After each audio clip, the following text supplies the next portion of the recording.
finally घर पनि बन्यो अब बाबु छोरा मिलेर यहाँ सजाइदिएछ ट्याक्क दुःख सुख दसैँको छेउमा कलर हालिसक्यो अब आजबाट चाहिँ सुख हुनेछ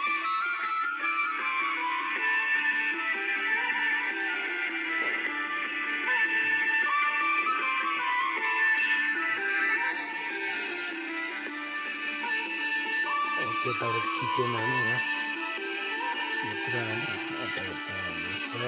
यो चाहिँ मन्दिर सुरुदेखि रहरले यो चाहिँ यसो भित्र राख्नु आएको त्यही कारणले रहर आफ्नो घर होइन सानोतिनो भए पनि झुपडी भए पनि रहर लाग्नुहुन्छ यसो बनाउनलाई यो तस्बिरहरूले यसो मोबाइलमा राख्नु पनि यसो रहर लगाएर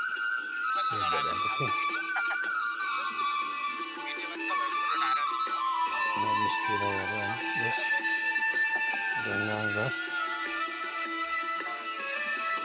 सबैजना मिलिजुली गाउँको बिस्तारै होइन प्लास्टर गरियो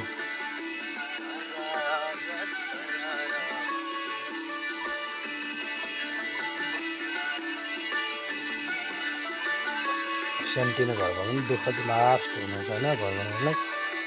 सोच्यो भन्दा चाहिँ धेरै नै गाह्रो हुँदो रहेछ घर बनाउनु चाहिँ होइन तर बनाइसकेपछि साह्रै खुसी हुँदो रहेछ आनन्द होइन दुःख जति सिँगारो त्यति होइन यो घर र छोरी मान्छेलाई चाहिँ लिपस्टिक पाउडर भएन भने राम्रो हुँदैन अरे घरलाई रङहरू भने राम्रो हुँदैन भने सुनेको त्यस्तो लाग्यो रङहरू लगाइसकेपछि अलि अर्को देख्न गएर होइन बिस्तारै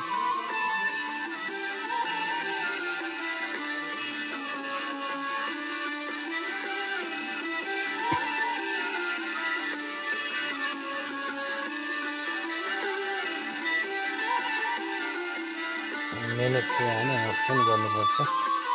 सबैले होइन मेहनत गरेर किनकि सफलता पाइन्छ अब हरेक कुरामा सहज हुन्छ सबै होइन हरेक कुरो चाहिँ अरूलाई लाग्यो भने आफ्नो पैसा पनि जान्छ आफू त्यसै बसिन्छ होइन त्यो दसैँको अवसर पाएको कारण पनि आफूले पनि काम धेरै गर्न पाइयो त्यही कारण केही खर्च पनि जोगियो जस्तो भयो यसमा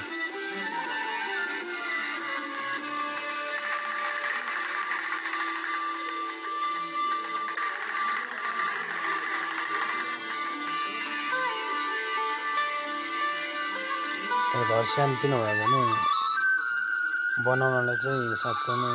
गाह्रो नै हुनेछ होइन सोचे जस्तो हुँदैन हामी छोराले पैसा कमाउनलाई धेरै गाह्रो हुन्छ होइन दुःख सुख जोस् दाजुभाइ आफू होइन मिलेर गर्दा पनि धेरै गाह्रो छ